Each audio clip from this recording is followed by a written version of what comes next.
መንፈስ ቅዱስ ዓላማ ኢየሱስን መስቀልን ጥራሕ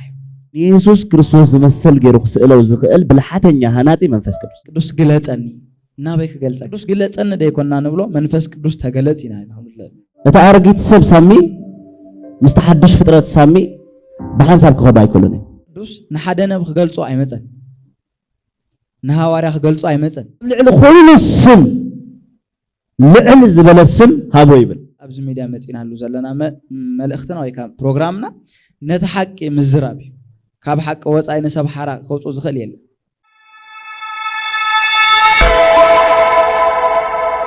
ዓላማ መምጽኡ መንፈስ ቅዱስ ኣብዚ ምድሪ እንታይ እዩ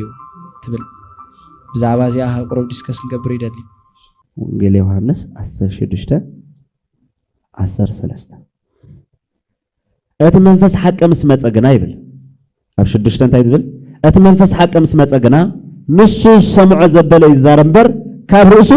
ኣይዛረብን እዩ ንሱ ነቲ ዝመጸ ከፍልጠኩም ናብ ኩሉ ሓቂ እውን ክመርሐኩም እዩ ስለምንታይ ተልካ እሱ ካብ ርእሱ ይዛረብ ንሱ ነቲ ዝመጽ እንታይ ክገብረኩም እዩ ከፍልጠኩም እዩ ናብ ኩሉ ሓቂ እውን ክመርሐኩም ንሱ ካባይ ወሲዱ ክነግረኩም ኢልና ያ ኢየሱስ ጎይታይ ናይ ገዛ ርእሱ የብሉን ኩሉ ናይ ኢየሱስ ክርስቶስ ዓላማ ዝገብር መንፈስ ቅዱስ ዓላማ መንፈስ ቅዱስ ኣብዚ ምድሪ እንታይ እዩ ንዝብል ሓሳብ ዓላማ መንፈስ ቅዱስ ኣብዚ ምድሪ ነቲ ህዝቢ ኣብዚ ምድሪ ንኢየሱስ ክርስቶስ ዝመስል ገይሩ ክስእለው ዝኽእል ብልሓተኛ ሃናጺ መንፈስ ቅዱስ ኣነ ቀና ኣምላኽ ኢሉ ብዘይካይ ካለ ኣማልኽቲ ኣያሃሉ ቀና ኣምላኽ ማለት እንታይ ማለት እዩ ተልካ ኣምላኽ ኖን ምስ ሰይጣን ኣምላኽ ኖን ምስ ጣዖት ኣምላኽ ወላ ምስ ገዛእ ርእስና ክንነብር ፈቃደኛ ኣይኮነን እታ ኣርጊት ሰብ ሳሚ ምስተ ሓድሽ ፍጥረት ሳሚ ብሓንሳብ ክኸባ ኣይከሎን ክሳዕ ክንድዚ እግዚኣብሔር ናጽነቱ ዝደለ ኣምላኽ ስለዚ ከዓ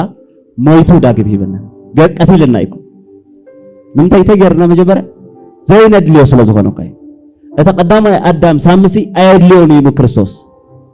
ስለዚ የድልዮስ ቀቲሎ ስለዚ የድልዮስ ሰቂሎ ስለዚ የድልዮስ ቀቢሮ ምክንያቱ ሽትት ስለ ዝኾነ ሳሚ እቲ ንክርስቶስ ኢየሱስ ዝመስል ትክክለኛ መርክዕ ግን ኣብ ሮሜ ምዕራፍ 8:11 ከምዚ ኢሉ ይገልጾ እንታይ ዝብሎ እቲ ኢየሱስ ክርስቶስ ካብ ሙታት ዝተንስኦ መንፈስ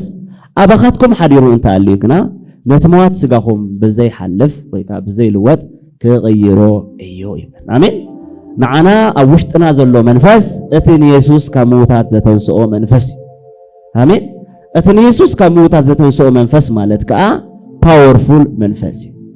ስርሑ እንታይ ተልካ ኢየሱስ ክርስቶስ ምኽባር ታይ ምግባር ኣምላኽ ኣይቀነን ኢኮ መን ተኸቢር እስኪ ኢየሱስ ተኸቢር ኣብ ልዕሊ ኩሉ ስም ልዕል ዝበለ ስም ሃቦ ይብል ኣብ ፊልጵ ምዕራፍ 2 ድማ እንታይ ይብሎ ካብ 6 እንታይ ይብል ኣምላኽ ክንሱ ነቲ ማዕረ ኣምላኽ ምዃን ከም መንዛዕ ከይረአየ መልክዕ ባርያ ወሲዱ ርእሱ ኣሕሰረ ይብል ሰቡን መሰለ ብንብረቱን ከም ሰብ ኮይኑ ተረኽበ ርእሱ ክሳዕ ሞት ኣትሓተ ኣረ ክሳዕ መስቀል እንተገበረ ይብል ተኣዘዘ ንምንታይ ኩሉ ብርኪ ብሽም ኢየሱስ ምእንቲ ክንበርክኽ ኩሉ ልሳንከ ክብርን መንከብ ክብርን ኢየሱስ ኣሜን ሃሌሉያ ስለዚ ናይ መንፈስ ቅዱስ ዓላማ ኢየሱስ ክርስቶስ ክኸብር እዩ ኢየሱስ ክርስቶስ ጎይታ እዩ ከም ተሓወይ ገልጋል እየማ ክብሎ ጸንሐ መንፈስ ቅዱስ ዓላማው ሓደ እዩ እቲ ዓላማ ኢየሱስ እዩ ካብ ኢየሱስ ወጻኢ ካልእ ዓላማ የለን ካብ ኢየሱስ ወጻኢ ብዛዕባ ካልእ ክምስክር ኣይክእልን ብዛዕባ ካልእ ክዛረብ ኣይክእልን መንፈስ ቅዱስ ኣብዚ ምድሪ ዝመጸሉ ካብቲ ሓደ ወይ ከዓ ዓላማ መንፈስ ቅዱስ ኢልና ንዛረበሉ ዘለና መንገዲ ሓደ ክርስቶስ ኢየሱስ እቲ ቀዳማይ ኣርእስቲ ኢየሱስ ክርስቶስ እዩ ኣብኡ ከዓ ብዛዕባ እቲ መስቀል መንፈስ ቅዱስ ብዛዕባ ኣብቲ መስቀል ዝተፈጸመ ሓቂ ብዛዕባኡ ክነግረና ብዛዕባኡ ክምህረና ብዛዕባኡ ክዛረበና እዩ ናይ እግዚአብሔር መንፈስ መምጽኡ ኣብዚ ሓንቲ ነጥቢ ክዛረብ ይደሊ ዮሐንስ 15:26 ወላላ እተአነ ካብ አቦ ዝሰደልኩም መጸናናይ ካብ አቦ ዝመጽእ መንፈስ ሐቂ ምስ መጸግና ንሱ ክምስክረለይ እዩ እጂ ክምስክረሎም ያይትብለን ያብዘለ ሐሳብ ክምስክረለይ እዩ መን ይድዛረብ ደሎ ብዙ ኢየሱስ ይድዛረብ ደሎ መንፈስ አቦይ ምስ መጸ አቡ ሕጂ ሐቅ ትብል ዘረባላ መጽሐፍ ቅዱስ ንጎይታ ኢየሱስ ታይልወሎ ጎይታ ኢየሱስን ገዛረሱን ታይልዋሎ አነ መንገድን ሐቅን ህይወትን ይሉ ሕጂ አፍቱ ውሽጥ ሐቂ ኢየሱስ ጥራህ አይደለም ሐቅ ዝበሃል ፐርሰን ኢየሱስ ስለዚህ መንፈስ ቅዱስ ክምስክሮ ዝመጸ በኋላ አዘራርባ ወይ ካ ኸግኑኖ ዝመጸ ንሐቂ ረዲኹምኒ ንሐቂ መንፈስ ቅዱስ አላሙ ንሐቅ ኸግኑኖ ንሐቅ ኸድምቆ ንሐቅ ኸብርሆ አብዝ ምድር ዝመጽ ነፍስ ወከፍ ጎይታ ኢየሱስ ክርስቶስ ምስተቀበለ ወይ ካ ከም ግል መድኃኒው ምስተቀበለን ኢየሱስ እንታይ ኸውን ይሰብ ተቀቢለዲ ገለዲ ኢሉ ይጠራጠር ምክንያቱ ተመንፈሳው ውሽጥ ስለዘሎ ግን እንታይ ገብረሉ ይምስክረሉ ከም ዝደሓነ መስክረሉ ህይወት ከም ዝረኸበ መስክረሉ ጎይታ ኢየሱስ ስሊኡ ከም ዝሞተ ስለዚ ከም ዝተንስአ ኣብ መስቀል ቀራንዮ ስሊኡ ሁሉ ከም ዝተወደአ ሁሉ ከም ዝተፈጸመ እቲ ሐቅ ድማ ኣብ ልብ ሰብቲ ከግንኖ ከም ዝመጸ መንፈስ ቅዱስ ነቲ ሰብ መስክረሉ መንፈስ ቅዱስ ይሉ ምስ መጽሐፍ ቅዱስ ከዝጋር ምስ መንፈስና ኮይኑ ያ ትብሎ እጅ መንፈስ ቅዱስ ንኻላ አይኮነ እንደምስክር መንፈስ ቅዱስ ምስ መንፈስና ኮይኑ እንደምስክራል ዳስዋይና እርግጠኛታት ነው ኢየሱስ ክርስቶስ ጎይታይ ናብ ካለ ሽፍት መንታን ከይገብር ክምስክረለዩ ብዛዕባ ጎይታ ኢየሱስ ክርስቶስ ዝምስክር መንፈስ ቅዱስ ናብነት ካፍት ሓንቲ አንተ ወይ ገለ ነጥብ ቅሚት ካይነርካ ጎይታ ኢየሱስ ይግደብ ነይሩ አፍትንሱ ዝነበሩ 33 ዝነበሩ ዓመት ጊዜ ይግደብ ናብ ኩሉ ከይዳ አይከልን ኣብ ኩሉ ቦታ ክርከብ አይከልን በሐንሳብ ኣብ ዓለም ክርከብ አይከልን ኣብ ሓንቲ ቦታ ኣብ ገሊላ ተኮይኑ ኣብ ገሊላ ኣብ ኢየሩሳሌም ተኮይኑ ኣብ ኢየሩሳሌም ኣብ ሰማርያ ተኮይኑ ኣብ ሰማርያ ኢየሱስ ድርከብ ሕጂ ጎይታ ኢየሱስ ክርስቶስ ክዛረብ ከሎ እንታይ ኢሉ ኣነ እንተኸድኩ ሕሾኩም ኢሉ ኣነ ተኸድ ምክንያቱ ኣብዚ ንዘሎ ንዓኹም ኣብዚ ኣለኹ ነቲ ግን ኣብቲ ኣይክህልውን ኢሉ ይዛረብ ደሎ መጸናነ ዓቦይ ማለት መንፈስ ቅዱስ ምስ መጸ መጸናነ ዓቦይ ምስ መጸ ግን ኢሉ እሱ ናብ ኩሉ ሓቅ እንታገብረኩም ክመርሐኩም እቲ ኩሉ መንዩ እቲ ሓቅ መንዩ ኢየሱስ አረስና ካብ ኢየሱስ ወጻኢ ኣይኮነ ለዚ መንፈስ ቅዱስ ካግንኖ ወይ ከዓላማ ገይርዎ ዝመጸ ንጎይታ ኢየሱስ ክርስቶስ ተሐቅስ ጎይታ ኢየሱስ ይባል ኣብዚ ሓንቲ ነገር ክዛረብ ደሊ መንፈስ ቅዱስ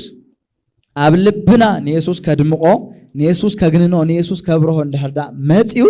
ንኻል ከድምቅ ንኻል ከብርህ አይመጸ ኣብዚያ መንፈስ ቅዱስ ንሓደ ነብ ክገልጾ አይመጸን ንሃዋርያ ክገልጾ አይመጸን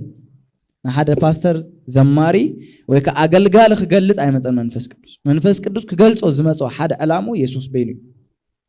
ኣብ ህይወትና ክንርድኦ ዘለና ወይ ከ ክነስተውዕሎ ዘለና ብዙሕ ግዜ ከይተረዳናን ብምርዳን ብዙሕ ግዜ ከምዚልና እንጸልይና መንፈስ ቅዱስ ግለጸኒ ናበይ ክገልጸካ እንታይ ይኸ ክገልጸካ እንታይ ክትኾን ደሊኻ መንፈስ ቅዱስ አይገልጸካን ኢየሱስ ክርስቶስ ጎይታይ ለሃና አይጋልጽኒ ኻ የጋልጽ ይኸይብለኩም አይጋልጽኒ ኻ እሱ ከዋል ስለዝሆነ ኢየሱስ ክርስቶስ ጎይታይ ግን መንፈስ ቅዱስ ነት ፐርሰን ወይ ካን ጎይታ ኢየሱስ ክርስቶስ ከድምቅ ዳምበር ክገልጽ ዳምበር ናዓና ክገልጸና ይመጽኒው በዘጋጣም ንገለሰብ ተስፋ ከውርጾ ዝደልዮ ነገር ተሃልዩ ሓደ ነገር መንፈስ ቅዱስ ናዓኻ ገልጸካ ይመጽን በሕጁና ይገልጸካ ነዘላለም ናዓኻ ገልጸካ ይመጽን መንፈስ ቅዱስ አጠብቅና ነቲ ሐቂ ነቲ ጽሩይ ዝኾነ ነገር ኣብዚ ዋላ ካፍቲ ሓደ ኣብዚ ሚድያ መጽናሉ ዘለና መልእኽትና ወይ ካብ ፕሮግራምና ነቲ ሐቂ ምዝራብ ካብ ሐቂ ወጻይ ንሰብ ሓራ ከውጾ ዝኽእል የለን ከምታ አንተ ወይ ድበልና ሐቅ ክትፈልጥዋ ሰሓራ ተውጸኩም እንተይልና ነቲ ሐቂ ዝኾነ ፍልጠት እንድሕር ሒዝና ኢና ነብስና ሓራ ትወጽእ ብኩሉ ነገር ነፃ ኣብ ውሽጥና እንታይ ንኸውን ሕጂ መንፈስ ቅዱስ ንዝኾነ ይኹን ኣገልጋሊ ክገልጽ አይመጽን እዛ ምድሪ እዚኣ ሰማይን ምድርን ተጠቕሊሉ ክሳዕ ዝኸይድ ክገልጽ አይመጽን ዋላ አይገልጽን ይኻ እርግጸኛ ኮይነ ግን ሚሊዮን እርግጸኛ ኮይነ ድዛረቡ መንፈስ ቅዱስ ንኢየሱስ ከድምቆ መጽዩ ንኢየሱስ ከብርሆ መጽዩ ንኢየሱስ ክገልጾ መጽዩ ንኢየሱስ ኣብ ሓሳብና ኣብ ልብና ማለት ኣፍታ ነፍስ ትበሃል ኣብ ስምዒትና ኣብ ፍልጠትና ኣብ ፍቓድና መንፈስ ቅዱስ ንኢየሱስ ተገብሮ መጽዩ ከግንኖ መጽዩ ከብርሆ መጽዩ ስለዚ ክንጽሊ ከለና መንፈስ ቅዱስ ግለጸን ደይኮና ንብሎ መንፈስ ቅዱስ ተገለጽ ኢና ኣብ ዝኾነ ይኹን ቦታ ብዙሕ ግዜ ከምዚ ብዘይ ምርዳእ ዝኣተወ ፍልጠት ኮይኑ ይስማዕ ንሱ ከም ኣነ ክሓስቦ ከለኹ ሰብ መንፈስ ቅዱስ ግለፀኒ ጾም ጸሎት ይሕዝ ንምንታይ እዩ ድሕሪ ጾም ጸሎት ኢልካ ነቢ ኮይኑ ክግለጽ እዩ ገለ ኮይኑ ክግለጽ ጥራይ በቃ ድሌቱ ነቢ ክበሃል እዩ ድሌቱ ሃዋርያ ክበሃል ድሌቱ ገለ ፐርሰን ተባሂሉ ንኽጽዋዕሲ እንታይ ይገብር ኣብ ውሽጢ ጾም ጸሎት ይኣቱ እግዚአብሔር ብወዱ ብክርስቶስ ኢየሱስ ንዓና ከድሕነና ወይ ከዓ ናይ ዘለዓለም ህይወት ክህበና ኣፍ ደገ ዝኸፈተልና ኣፍ ደገ እሱ ኣባና ክገሃድ ዳ እምበር ንሕና ክንገሃድ ኣይኮነን ትምኽሪ ናይ እግዚአብሔር ኣቦ መደብ ዕላማ ምድርን ብምልእታ ብወዱ ብኢየሱስ ክርስቶስ ክትጠቕለል እዩ ስለዚ እንድሕር ብወዱ ብኢየሱስ ክርስቶስ ክትጠቕለል ዳ ኮይኑ ኣብ ውሽጢ ኢየሱስ ክርስቶስ ዘሎ ምርዳእን ፍልጠትን ብመንፈስ ቅዱስ ኣባና ዝግለጽ ኣሜን ብመንፈስ ቅዱስ ዝግለጽ ኢየሱስ ክርስቶስ ጎይታ እዩ ከም ዝብል ቃል ኣሎ እቶም ዘለው ሲሉ ምእንቲ ትዝሞተን ትንስተሰአን እምበር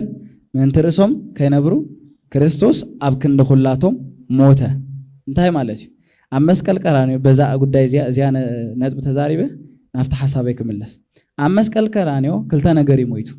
ሓደ ነገር ግን ህያው ኮይኑ ሕጂ ጎይታ ኢየሱስ ክርስቶስ እቶም ዘለው ኢሉ ኣብዚ ቃል እዚ እቶም ዘለው ምእንቲ ትዝሞተን ትዝተንሰአን እምበር ምእንቲ ርእሶም ከይነብሩ ትብላለ ከይነብሩ ኢየሱስ ኣብ ክንዲ ኩላቶም ሞተ ኣነ ንኸይነብር እዩ ሞይቱ ከይነብሩ ኢሉ ኣሎ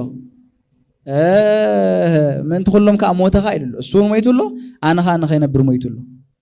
እንታይና ክንዛረብ ደልያ ኣብዚኣ ኣብ መስቀል ቀራንዮ ኣነ እውን ሞይተ ኢየሱስ ክርስቶስ ከዓ ኣብ ክንዳይ ሞይቱ እዩ ኣብ ትንሳኤ ግን እሱ እዩ ኣባይ ህያው ኮይኑ ስለዚ ህያውነቱ መንፈስ ቅዱስ ኣባይ ክገልጾ ዳ እምበር ንማንም ከድምቕ መንፈስ ቅዱስ ታይገበረን ኣይመፀን ስለዚ ናይ መንፈስ ቅዱስ ዕላማ ኢየሱስን መስቀልን ጥራሕ እዩ ጎይታ ይባርኽኩም